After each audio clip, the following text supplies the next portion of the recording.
Vous avez vu les images, des immeubles effondrés, des familles détruites, des enfants tués sous les bombes. Le Moyen-Orient est à feu et à sang. Mais au milieu de cette confusion, une question fondamentale se pose. Que dit réellement le droit international sur les guerres dites préventives? Et surtout, comment un chrétien doit-il comprendre ces événements à la lumière de l'Évangile? Dans cette vidéo, nous allons plonger au cœur du conflit entre Israël et l'Iran, en explorant non seulement les faits géopolitiques, mais aussi la dimension spirituelle. Parce que oui, chaque chrétien doit discerner les signes de ce temps, non pas pour avoir peur, mais pour comprendre, prier et agir selon la volonté de Dieu. Avant de commencer, abonne-toi maintenant, aime cette vidéo et partage-la avec d'autres chrétiens qui ont soif de vérité. N'oublie pas de commenter « Jésus est le prince de la paix » si tu veux la paix de Dieu dans le monde et dans ton cœur. Une guerre qui dépasse les bombes, la réalité du conflit Israël-Iran. Le rugissement des avions de chasse, les sirènes qui hurlent dans la nuit, les enfants qui courent dans les décombres, voilà le visage concret du conflit qui oppose aujourd'hui Israël à l'Iran. Un conflit dont les contours dépassent les simples manœuvres militaires. Ce sont des vies humaines, des familles, des enfants de Dieu qui en paient le prix. Depuis plusieurs jours, les frappes aériennes ne cessent de s'échanger entre les deux puissances. En Israël, certains quartiers résidentiels ont été touchés de plein fouet, laissant derrière eux des scènes de désolation. En Iran, des installations civiles, mais aussi des zones habitées, ont été détruites. Et au milieu de ce vacarme, les victimes sont les plus innocents, des enfants sans défense, des femmes terrifiées, des vieillards impuissants. Ce n'est pas seulement une guerre entre deux États, c'est un effondrement de l'humanité. Ce qui choque profondément, c'est que derrière les déclarations officielles, Israël affirmant vouloir se défendre d'une menace nucléaire, l'Iran dénonçant une agression injuste, la réalité se traduit en souffrances humaines, peu importe qui a commencé, qui répond ou qui riposte. Une bombe qui tombe sur un foyer ne demande pas quelle langue parle l'enfant qu'elle tue, et c'est là que les croyants doivent prendre position, non pas dans le camp des hommes, mais dans celui de la compassion, de la justice et de la vérité. Car si le monde regarde ces images avec fatalisme, nous, chrétiens, sommes appelés à lire les événements avec les yeux du ciel. Ce n'est pas simplement une question de politique ou de diplomatie, c'est un test de conscience pour l'humanité. Le Seigneur Jésus n'a pas été indifférent face à la violence. Il pleura sur la ville. Luc 19, 41. Aujourd'hui encore, il pleure sur les enfants d'Israël et d'Iran. Non pas pour approuver leur gouvernement, mais pour compatir à la douleur de son peuple, créé à son image. Les frappes israéliennes visent des sites considérés comme stratégiques, raffineries, laboratoires, dépôts d'armement, sous prétexte de contrer une menace imminente. En réponse, l'Iran lance des salves de missiles, sans que le dôme de fer israélien ne parviennent toujours à tout intercepter. On assiste à un engrenage de violence, où chacun prétend agir en défense, mais où personne ne veut reconnaître qu'il s'agit d'une guerre qui échappe déjà à tout contrôle. Mais ce qui rend ce conflit encore plus troublant, c'est l'asymétrie flagrante dans la protection des populations. En Israël, chaque maison, chaque école dispose d'un abri, parce qu'ils vivent dans une culture de la guerre et de la préparation. En Iran, ce n'est pas le cas. Les frappes israéliennes font souvent beaucoup plus de victimes civiles, car les populations n'ont tout simplement pas d'endroit où se réfugier. Ce déséquilibre rend l'horreur encore plus criante, et c'est là que les enfants de Dieu doivent s'arrêter et se poser la seule vraie question. Que dit notre Seigneur à ce sujet? Il dit « Heureux ceux qui procurent la paix, car ils seront appelés fils de Dieu. » Matthieu 5, 9. Ce verset n'est pas une option pour les moments calmes, il est un ordre pour les temps de guerre. Il ne s'adresse pas aux politiciens, mais à chacun de nous. Ce n'est pas en approuvant la violence qu'on entre dans le royaume, mais en se faisant artisan de paix, c'est-à-dire messager de réconciliation, intercesseur dans la prière, voix de vérité dans le tumulte. Face à ces scènes de chaos, nous devons refuser la tentation de choisir un camp selon les préférences humaines. Le seul camp que Dieu nous appelle à rejoindre est celui de la justice et de la vérité. Chaque bombe tombée est un échec de la paix. Chaque enfant tué est une blessure dans le cœur de Dieu. Chaque représaille est une preuve que l'homme ne sait pas gérer sa peur autrement que par la violence. Le conflit Israël-Iran est donc bien plus qu'une querelle géopolitique. C'est un miroir de notre monde blessé, rongé par la peur, la haine et la méfiance. Mais pour celui qui croit, c'est aussi une opportunité de montrer un autre chemin, celui de la miséricorde, de la compassion et de la paix en Jésus-Christ. 2. Ce que dit le droit international et pourquoi ça concerne aussi les chrétiens. Le monde regarde, mais peu comprennent. Les bombes tombent, les discours s'enchaînent, et dans le tumulte des justifications politiques, une vérité silencieuse est piétinée. Le droit international existe, non pas pour compliquer les guerres, mais pour essayer de les empêcher. Il est la dernière barrière entre la justice et la barbarie. Et pourtant, cette barrière est souvent ignorée, contournée ou même méprisée. Ce que beaucoup de spectateurs ignorent, c'est que les guerres préventives, c'est-à-dire celles lancées sans attaque préalable, sont interdites par les lois qui régissent les relations entre les nations. Selon la Charte des Nations Unies, la légitime défense n'est reconnue que lorsqu'un pays est directement attaqué. Un simple sentiment de menace, aussi sérieux soit-il, ne suffit pas à justifier une agression militaire. Si cette règle est brisée, alors n'importe quelle nation pourra justifier une guerre, n'importe quand, contre n'importe qui. Le chaos deviendrait la norme.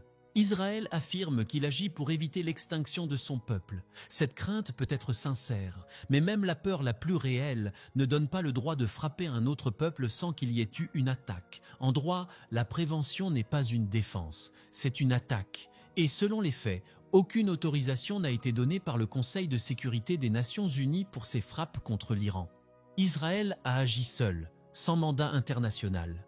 Et cela, c'est un signal d'alarme. Mais pourquoi un chrétien devrait-il se soucier de cela? Parce que le chrétien n'est pas appelé à défendre l'intérêt d'un pays, mais à proclamer la justice de Dieu dans les nations. Et cette justice ne se construit pas sur la peur, ni sur la force, mais sur l'amour du prochain. Car selon l'Épître aux Romains, l'amour ne fait point de mal au prochain. L'amour est donc l'accomplissement de la loi. Romains 13,6 y 13 essais. Lorsque des États choisissent la guerre au nom de leur survie, sans respecter les lois, ils détruisent cette base qui protège les plus faibles. Le droit international n'est pas parfait, mais il est souvent le seul rempart pour empêcher que les puissants n'écrasent les innocents. Et Dieu, dans sa sagesse, est toujours du côté de la justice, même quand elle dérange. Ce qu'il faut aussi comprendre, c'est la gravité du jeu géopolitique auquel nous assistons. Israël possède un arsenal militaire redoutable, dont des armes nucléaires non déclarées. Officiellement, cela n'existe pas, mais de nombreux rapports internationaux l'affirment. L'Iran, de son côté, enrichit de l'uranium à 60%. Ce n'est pas encore une arme, mais c'est proche. Techniquement, l'Iran dit que c'est à des fins civiles. Israël, lui, n'y croit pas. Mais dans cette confusion, ce n'est pas toujours une question de qui dit vrai, mais de qui agit avec responsabilité. Le danger, c'est que chacun joue à un jeu d'équilibre où une seule erreur peut entraîner une guerre totale. Et au milieu de ces calculs stratégiques, des millions de civils vivent dans l'angoisse de la prochaine frappe. Ce que nous rappelle ce conflit, c'est que la peur est un mauvais conseiller. La peur pousse à frapper avant même que le danger n'existe. La peur justifie l'injustifiable. Et ce n'est pas le chemin que Dieu a tracé pour ceux qui croient en lui. Dans 1 Corinthiens, il est écrit « Car Dieu n'est pas un Dieu de désordre, mais de paix ». 1 Corinthiens 14, 33.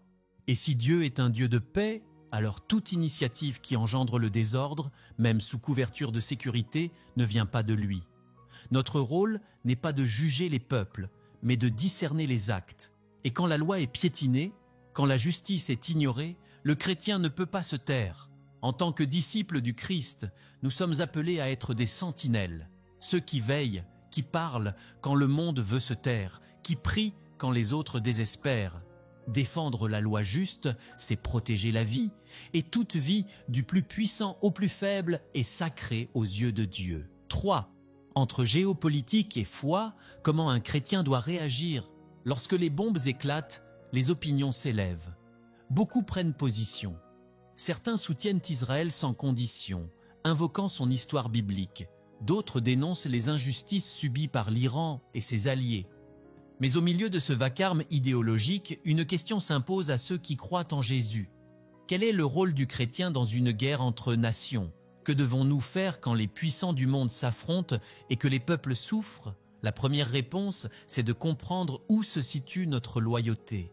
En tant que disciples de Christ, notre allégeance n'appartient pas à une nation, à une culture ou à une idéologie. Elle appartient à un royaume. Et ce royaume n'est pas de ce monde. Notre fidélité va à Jésus-Christ, le prince de la paix, et non à des drapeaux, des gouvernements ou des intérêts politiques. Il est donc hors de question de prier pour la victoire d'un peuple sur un autre. Car ce que Dieu regarde, ce n'est pas la force des armées, mais la justice des cœurs. Il ne se range pas aux côtés de ceux qui possèdent des armes sophistiquées, mais de ceux qui marchent avec humilité, qui cherchent la paix et la miséricorde. Le prophète Michée l'a exprimé avec clarté. On t'a fait connaître, ô homme, ce qui est bien, et ce que l'Éternel demande de toi, c'est que tu pratiques la justice, que tu aimes la miséricorde, et que tu marches humblement avec ton Dieu. Michée 6:8. Alors non, notre mission n'est pas d'applaudir les bombardements, ni de justifier la violence sous couvert de prophéties géopolitiques. Notre mission est prophétique, pas politique. Elle est de discerner les signes des temps, d'intercéder pour les nations, de plaider pour la paix là où l'injustice règne, et de rappeler au monde que le seul vrai espoir ne vient pas des accords internationaux, mais de l'établissement du royaume de Dieu. Ce conflit entre Israël et l'Iran est révélateur d'une vérité plus vaste. Le monde entier est sous la domination du mal, 1 Jean 5,19. Il ne s'agit pas seulement d'un affrontement militaire, mais d'un combat spirituel. Les gouvernements peuvent parler de stratégie, mais Dieu regarde au cœur. Et dans les cœurs de ce monde, il y a de la peur, de la haine, de l'orgueil, autant de choses qui mènent aux guerres. Israël est un peuple que Dieu a choisi pour révéler sa gloire à travers l'histoire. Mais cela ne signifie pas que toutes les décisions de son gouvernement reflètent la volonté divine. De même, l'Iran est une nation précieuse aux yeux de Dieu, car chaque peuple, chaque culture, chaque âme vient de lui. Le fait que certains dirigeants rejettent la lumière ne change rien à l'amour que Dieu porte à chaque habitant de cette terre. C'est pourquoi chaque bombe lancée est une offense directe à l'image de Dieu en l'homme. Dans ce monde déchiré, certains misent sur la diplomatie. Ils attendent une table de négociation, un traité, un cessez-le-feu, et bien sûr, il faut prier pour cela. Mais si les cœurs restent durs, même les meilleures discussions échoueront. Tant que la haine ne sera pas remplacée par la repentance, la paix ne sera qu'un masque fragile sur un volcan prêt à exploser. Le véritable changement vient de l'intérieur, car la paix extérieure est toujours le fruit d'une paix intérieure, et cette paix, seul le prince de la paix peut l'apporter. Le royaume que Jésus annonce n'est pas bâti sur des frontières ni des traités. Il vient en silence, mais avec autorité. Il ne dépend pas des élections ni des coalitions.